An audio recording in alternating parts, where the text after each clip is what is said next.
কথাগুলো মন দিয়া শুনবেন। এক শুটকির দোকানদার, সে জানতো তার দোকানে একটা বিড়াল আছে, তবুও সে শুটকিটাকে সেইফে না রাইকা বিড়ালের সামনেই রাখলো এবং বিড়ালটাকে ওয়ার্নিং দিল, দেখ বিড়াল, তুই যদি শুটকিটা খাস তাহলে তোকে 50টা বেত দেওয়া হবে। তখন বিড়াল বলল, তোমার মতো এই ফালতু লোকের আইন আমার ঠেঙ্গেও মানে না। আমার প্রিয় জিনিস আমার সামনে রাখবা, আবার আমাকে ওয়ার্নিংও দিবা? তুই তো আসলে একটা বলদ।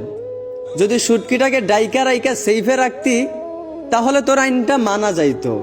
ঠিক তেমনি আমাদের সমাজে কিছু মানুষ আছে যারা জানে যে দেশে পুরুষ আছে, তবুও তারা তাদের মেয়েদেরকে পর্দায় না রাইকা ছেলেদের সামনে বেপর্দায় চলাফেরা করায়। আবার তারা ছেলেদেরকে ওয়ার্নিং দেয়, ইপটিজিং করলে 6 মাস 1 বছরের জেল হবে।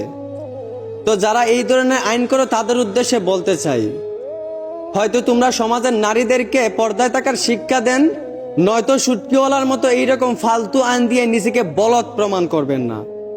ধন্যবাদ।